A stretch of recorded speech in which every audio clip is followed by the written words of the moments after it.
Kaleshwaram project కుంగుబాటు కేసును సీబీఐకి అప్పగిస్తూ రేవంత్ రెడ్డి సర్కార్ సంచలన నిర్ణయం తీసుకుంది. బ్యారేజీలో అక్రమాలు, వైఫల్యాలపై మరింత లోతుగా దర్యాప్తు చేయడానికి సీబీఐకి అప్పగిస్తున్నామని సీఎం అసెంబ్లీలో ప్రకటించారు. కాళేశ్వరం ప్రాజెక్టు నిర్మాణంలో అంతర్రాష్ట్ర ప్రభుత్వాలు, నిర్మాణంలో కేంద్ర ప్రభుత్వ సంస్థలు భాగస్వాములుగా ఉన్నాయని, అందుకే కేసును సీబీఐకి అప్పగిస్తున్నామన్నారు. ప్రాజెక్టు నిర్మాణంలో ప్రజల సొమ్మును దోచుకున్నారన్నారు. తమ పరిధిలో ఉన్న ఏ సంస్థ దర్యాప్తు చేసినా తమ చిత్తశుద్ధిని శంకిస్తారని, అందుకే సీబీఐ విచారణకు అప్పగిస్తున్నట్లు ప్రకటించారు. అర్ధరాత్రి వరకు సాగిన సభ సీఎం ప్రకటన తర్వాత సభ నిరవధిక వాయిదా పడింది.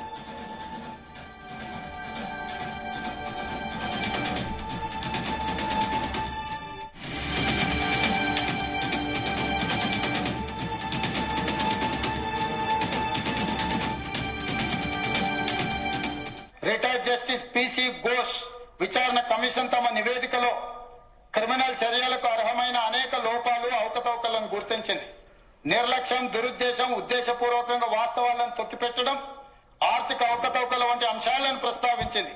3 బ్యారేజ్ల నిర్మాణంలో తప్పు జరిగిందని, అసలు ప్లానింగ్ లేదని కమిషన్ తేల్చి చెప్పింది. అధ్యక్ష, national dam safety authority NDSA నివేదిక ప్రకారం మేడిగడ్డ బ్యారేజ్ వైఫల్యానికి ప్లానింగ్, డిజైన్, క్వాలిటీ కంట్రోల్ లోపాలు కారణమని తేలింది. నాణ్యత, నిర్వహణ సరిగా లేకపోవడం వల్ల నిర్మాణంలో లోపాలు ఏర్పడ్డాయని ఎన్డీఎస్ఏ గుర్తించింది. ఈ అంశాలన్నింటిపై లోతుగా, మరింత సమగ్రంగా దర్యాప్తు చేయాల్సిన అవసరాన్ని ఎన్డీఎస్ఏ విచారణ కమిషన్ నివేదికలో స్పష్టం చేశాయి. ఈ ప్రాజెక్టులో అంతర్రాష్ట్ర అంశాలు, కేంద్ర రాష్ట్ర ప్రభుత్వాలకు చెందిన వివిధ శాఖలు, ఏజెన్సీలు పాలు పంచుకున్నాయి. ప్రాజెక్టు డిజైన్, నిర్మాణం, ఫైనాన్సింగ్ లో రాప్కోస్ వంటి కేంద్ర ప్రభుత్వ రంగ సంస్థలు, పిఎఫ్సి, ఆర్ఈసి వంటి ఆర్థిక సంస్థలు పాలు పంచుకున్నందున ఈ కేసును సెంట్రల్ బ్యూరో ఆఫ్ ఇన్వెస్టిగేషన్ కి అప్పగించడం సముచితము. అందుకే ఈ కేసు దర్యాప్తును సెంట్రల్ బ్యూరో ఆఫ్ ఇన్వెస్టిగేషన్ కు అప్పగించడానికి సభ నిర్ణయం తీసుకుంటున్నది తమ అనుమతితో. అధ్యక్ష, ఎన్నో రకాల అంశాలు, విచారణ అర్హమైన విషయాలు ఇందులో ఉండడం వల్ల సిబిఐ ఎంక్వైరీకి మా ప్రభుత్వం ఆదేశాలు జారీ చేయనైనది. ఈ సభ దీన్ని ఏకగ్రీవంగా ఆమోదించి సిబిఐ ఎంక్వైరీలో ఊరు, పేరు, అంచనాలు మార్చి దోచుకున్న వాళ్ళందరినీ శిక్షించడానికి అవసరమైన నిజాయితీతో కూడుకున్న విచారణ జరగాలని ఆశిస్తూ తమరి దగ్గర సెలవు తీసుకుంటున్న. అధ్యక్ష, రైట్, ఇదే అంశానికి సంబంధించి మరిన్ని డీటెయిల్స్ మా చీఫ్ న్యూస్ కోఆర్డినేటర్ రాధాకృష్ణ అందిస్తారు. రాధాకృష్ణ. Good morning Sunitha. కాళేశ్వరం ప్రాజెక్టుపై తెలంగాణ ప్రభుత్వం సంచలన నిర్ణయం తీసుకుందని చెప్పవచ్చు. సో గత కొద్ది నెలలుగా ఎప్పుడైతే కాంగ్రెస్ ప్రభుత్వం అధికారానికి వచ్చిందో అప్పటి నుంచి కూడా కాళేశ్వరం ప్రాజెక్టుకు సంబంధించి అనేక అవకతవకలు జరిగాయి, అక్రమాలు జరిగాయి. దాదాపు 1,00,000 కోట్ల అవినీతి జరిగిందని చెప్తూ వస్తూ ఉంది. ఈ నేపథ్యంలో గత ఎన్నికల సమయంలో, అసెంబ్లీ ఎన్నికల సమయంలో కాళేశ్వరం ప్రాజెక్టులో భాగమైనటువంటి మేడిగడ్డ బ్యారేజ్ డ్యామేజ్ అయింది. సో పిల్లలు కుంగుబాటు గురై, దీంతో అప్పటి నుంచి కూడా మొత్తంగా కూడా కాళేశ్వరం ప్రాజెక్టు చుట్టూ రకరకాల చర్చలు జరిగాయి, రకరకాల ఆరోపణలు, విమర్శలు జరిగాయి. సో ముఖ్యంగా అధికార పార్టీ ప్రస్తుతం కాంగ్రెస్ కావచ్చు, ప్రతిపక్షంగా ఉన్నటువంటి ప్రధాన ప్రతిపక్షంగా ఉన్నటువంటి బీఆర్ఎస్, బీజేపీ, ఈ 3 పార్టీల మధ్య కాళేశ్వరం చుట్టే గత కొద్ది రోజులుగా రాజకీయాలు జరుగుతూ వస్తున్నాయి. సో దీంట్లో భాగంగానే రాష్ట్రంలో కాంగ్రెస్ ప్రభుత్వం అధికారంలోకి వచ్చిన తర్వాత కాళేశ్వరం ప్రాజెక్టులో అవకతవకలు జరుగుతాయి. సో మొత్తంగా కూడా అసలు కాళేశ్వరం ప్రాజెక్టు సంబంధించి ఏం జరిగిందని చెప్పేసి ఒక న్యాయ విచారణకు ఆదేశించింది. సో జస్టిస్ పినాకిని ఘోష్ ఆధ్వర్యంలో ఒక జ్యుడిషియల్ ఎంక్వైరీకి ఆదేశాలు జారీ చేస్తూ జీవో ఇచ్చింది. సో గత 2024 మార్చిలో ఈ యొక్క జ్యుడిషియల్ ఎంక్వైరీకి విచారణ స్టార్ట్ అయింది. సో జస్టిస్ పినాకిని ఘోష్ సుమారు దాదాపుగా మార్చి 2024 నుంచి మొదటి గత నెల వరకు అంటే చివరి వరకు జూలై వరకు విచారణ కొనసాగించారు. దాదాపు సంవత్సరంన్నరగా విచారణ కొనసాగించి మొత్తంగా కూడా 119 మందికి పైగా సాక్షులను అదేవిధంగా అందరినీ కూడా విచారించి అసలు కాళేశ్వరం ప్రాజెక్టు జరిగింది ఏంది, కాళేశ్వరం ప్రాజెక్టు సంబంధించి సంబంధించి డిజైన్ లో లోపాలు ఉన్నాయా, లేకుంటే అసలు రీడిజైన్ ఎందుకు చేయాల్సి వచ్చింది, అసలు ఈ ప్రాజెక్టులకు మొత్తంగా కూడా ఆ బ్యారేజ్ల నీటి నిర్వహణకు ఎవరు బాధ్యులు, అసలు ఈ ప్రాజెక్టుల నిర్మాణం జరగడానికి కర్త కర్మ క్రియ ఎవరు, ఇంజనీర్ల పాత్ర ఎంత, అధికారుల పాత్ర ఎంత, రాజకీయ నాయకుల పాత్ర ఎంత, గత ప్రభుత్వంలోని ప్రభుత్వ పెద్దల పాత్ర ఎంత, అసలు ఏం జరిగింది అనే దానిపైన కులంకషంగా దాదాపుగా 659 పేజీలతో ఒక 665 పేజీలతో ఒక నివేదికను ప్రభుత్వానికి సమర్పించింది. సో ఇదంతా కూడా తెలిసిన చరిత్ర. సో ప్రభుత్వం కూడా ఆ కాళేశ్వరం ప్రాజెక్టు సంస్థ నివేదిక పైన అసెంబ్లీలో అంటే కేవలం ప్రభుత్వ పరంగా కూడా అసెంబ్లీలో శాసనసభలో చర్చించి ఒక నిర్ణయం తీసుకోవాలనుకుంది. సో గతంలో 2 రోజుల క్రితమే అసెంబ్లీకి సంబంధించి ఈ వర్షాకాల సమావేశాలకు సంబంధించి నోటిఫికేషన్ జారీ చేయడం, నిన్న సభ జరగడం, 2 రోజుల పాటు సభ జరగాలనుకోవడం, శనివారం ఆదివారం సభ జరిగింది.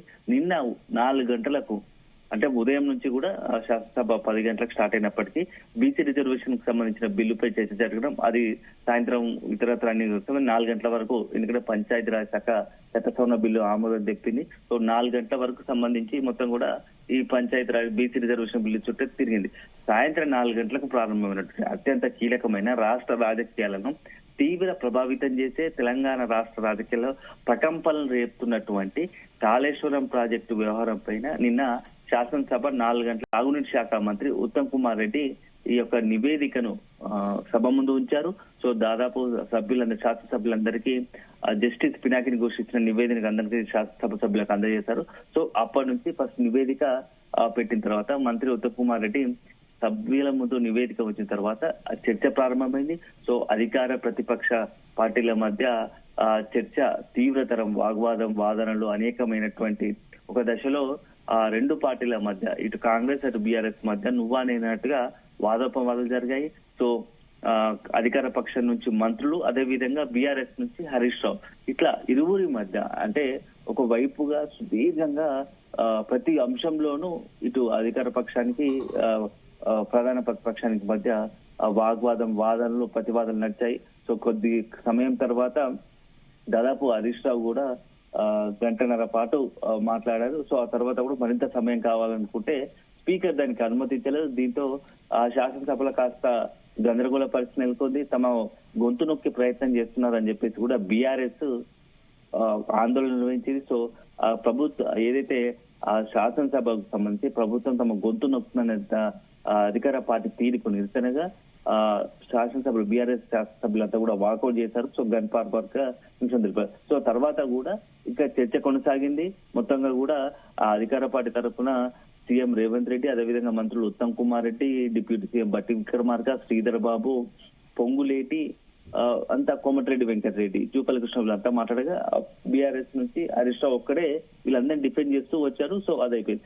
నెక్స్ట్ బీజేపీ నుంచి ఏలేటి మహేశ్వర్ రెడ్డి, ఎంఐఎం నుంచి అసదుద్దీన్ ఓవైసీ, ఇలా అంతా కూడా మొత్తంగా కూడా ఈ సుదీర్ఘంగా చర్చించారు. సుమారు 10 గంటలు అంటే దాదాపుగా 9 గంటల 40 నిమిషాల పాటు ఈ కాళేశ్వరం చుట్టే మొత్తంగా కూడా శాసనసభలో చర్చలు జరిగాయి. సాయంత్రం 4 గంటలకు మొదలైనటువంటి ఆదివారం సాయంత్రం 4 గంటలకు కాళేశ్వరం పైన సభలో చర్చ మొదలైంది. అది నెక్స్ట్ అంటే ఎర్లీ మార్నింగ్ సోమవారం ఎర్లీ మార్నింగ్ 1:45 వరకు కూడా ఈ శాసనసభ కొనసాగింది. సో మొత్తంగా ఫైనల్ గా శాసనసభలో సీఎం రేవంత్ రెడ్డి ఈ యొక్క మొత్తం వ్యవహారాన్ని 1,00,000 కోట్ల అవినీతి అక్రమాలు, రకరకాల అవినీతి జరిగిందని చెప్పేసి ఏదో ఆరోపణలు విమర్శలు, దీనికి సంబంధించి దర్యాప్తు జరగాలంటే కేంద్ర దర్యాప్తు బృందం ఆధ్వర్యంలోనే విచారణ జరగాల్సిందని నిశ్చయించాడు. సో దాంట్లో భాగంగానే సిబిఐ ఎంక్వైరీకి సీఎం రేవంత్ రెడ్డి తీర్మానాన్ని ప్రవేశపెట్టి సభ దాన్ని పూర్తి స్థాయిలో ఆమోదం తెలిపింది.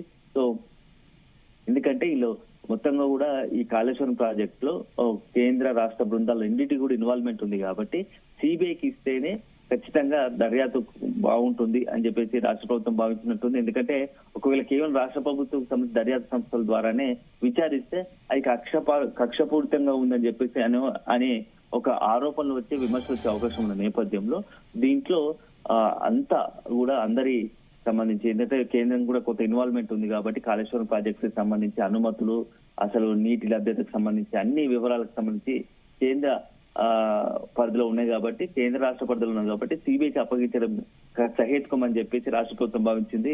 అందుకోసం శాసనసభ కూడా ఈ యొక్క సిబిఐకి ఇవ్వాలని నిర్ణయించింది. సో ఇదొక నిర్ణయం అయితే, ఇప్పుడు వన్స్ అన్నిటికన్నా మించిందంటే రాష్ట్ర రాజకీయాలు వన్స్ సిబిఐ కనుక ఎంటర్ అయితే రాష్ట్ర రాజకీయాలలో ఎలాంటి మార్పులు వస్తాయనేది మాత్రం చాలా ఆసక్తికరంగా ఉంది.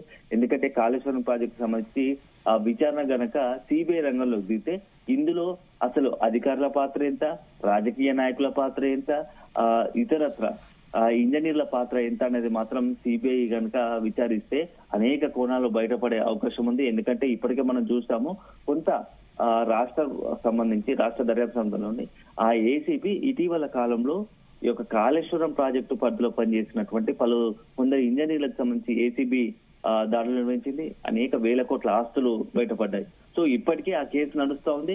ఒకవేళ కనుక సిబిఐ కనుక రంగంలో దిగితే ఖచ్చితంగా ఈ ఏసీబీ కేసులకు సంబంధించి దర్యాప్తులు కూడా తమ పరిధిలోకి తీసుకునే అవకాశం ఉంటది. మొత్తంగా కూడా డిజైన్ సంబంధించి, అదే విధంగా అనుమతులకు సంబంధించి మొత్తంగా కంప్లీట్ గా సిబిఐ కనుక విచారిస్తే అనేక సంచలనాలు నమోదయ్యే అవకాశం ఉంది. సో మరి ఇప్పుడు శాసనసభ తీర్మానం సిబిఐ కనుక రంగంలో దిగితే బీఆర్ఎస్ ఏం చేయబోతోంది? సో బీఆర్ఎస్ ఎందుకంటే మొత్తంగా కూడా అందరికి తెలిసిన విషయమే, బహిరంగంగానే మొత్తం కాళేశ్వరం ప్రాజెక్టు సంబంధించి రెండు ప్రధాన పేర్లు చుట్టే తిరిగింది. ఒకటి బీఆర్ఎస్ అధినేత మాజీ ముఖ్యమంత్రి కేసీఆర్ కాగా, ప్రస్తుతం సిద్దిపేట ఎమ్మెల్యే మాజీ మంత్రి హరీష్ రావు. ఈ ఇద్దరి చుట్టే మొత్తం కాళేశ్వరం ప్రాజెక్టుకి సంబంధించి వ్యవహారం తిరుగుతుంది. సో మరి సిబిఐ రంగంలో దిగితే ఈ ఇద్దరిని కూడా విచారించే అవకాశం ఉందా? మరి ఎంతవరకు ఈ విచారణ కొనసాగుతా ఉంది, ఈ విచారణ ఎలా కొనసాగుతుంది అనేది మాత్రం మనం వేచి చూడాలి. వన్స్ సిబిఐ ఎంటర్ అయితే ఇది కొంత డబ్బులతో వ్యవహారం కాబట్టి వన్స్ సిబిఐ విచారణ తర్వాత అవసరాన్ని బట్టి ఈడీ రంగంలో దిగడం, ఈ కేసు మాత్రం కాస్త అనేకమైనటువంటి మలుపులు తిరిగే అవకాశం ఉంటది. ఇందులో ఎవరిదైనా ఏంటంటే దోషులు అని తేలితే మాత్రం కొంత సీరియస్ గానే వారిపై చర్యలు ఉండే అవకాశం ఉంది. ఎందుకంటే జస్టిస్ పినాకిని ఘోష్ కూడా తన నివేదికలో అధికారుల పాత్ర పైన కూడా ప్రత్యేకంగా చర్చించారు. సో ఎవరిని కూడా ఈ మొత్తం కొంత నిబంధనలు మొత్తం కూడా పరిమితులు దాటి కూడా కొంత ప్రవర్తించారు, వారిపై ఖచ్చితంగా చర్యలు తీసుకోవాల్సిందని చెప్పేసి ఇటు అధికారుల తీరు పైన కావచ్చు, అదే విధంగా ఇంజనీర్ల తీరు కూడా తప్పుపడుతూ జస్టిస్ పినాకిని ఘోష్ తన నివేదికలో పొందుపరిచిన నేపథ్యంలో ఈ నివేదికను కూడా జస్టిస్ పినాకిని ఘోష్ నివేదికను కూడా సిబిఐ పూర్తి స్థాయిలో ఫస్ట్ స్టడీ చేసే అవకాశం ఉంటది. సో మొత్తంగా అయితే రాష్ట్ర ప్రభుత్వం తీసుకున్నటువంటి నిర్ణయం రాజకీయంగా పెను సంచలనంగా మారుతుంది. మరి కేంద్ర దర్యాప్తు సంస్థలు కాళేశ్వరం వ్యవహారంలో ఎప్పుడు రంగంలో దిగుతాయనేది కూడా మనం వేచి చూడాలి. ఎందుకంటే ఇప్పటికే చాలా సందర్భాల్లో బీజేపీ కూడా ఇది కేవలం రాష్ట్ర పరిధిలో ఉండే దర్యాప్తు సంస్థల ద్వారా చేస్తే కాదు, నిజాన్ని నిగ్గుతేయాలంటే ఖచ్చితంగా సిబిఐ విచారణ జరగాల్సిందే అని చెప్పేసి కూడా పదే డిమాండ్ చేసిన నేపథ్యంలో సీఎం రేవంత్ రెడ్డి వ్యూహాత్మకంగానే ఈ నిర్ణయం తీసుకున్నట్టుగా ఉంది. ఎందుకంటే ఇప్పుడు మొత్తం కూడా సెంట్రల్ కేంద్రం చేతిలో మొత్తం కూడా ఈ కాళేశ్వరం వ్యవహారాన్ని సెంట్రల్ చేతిలో పెట్టినట్టయింది.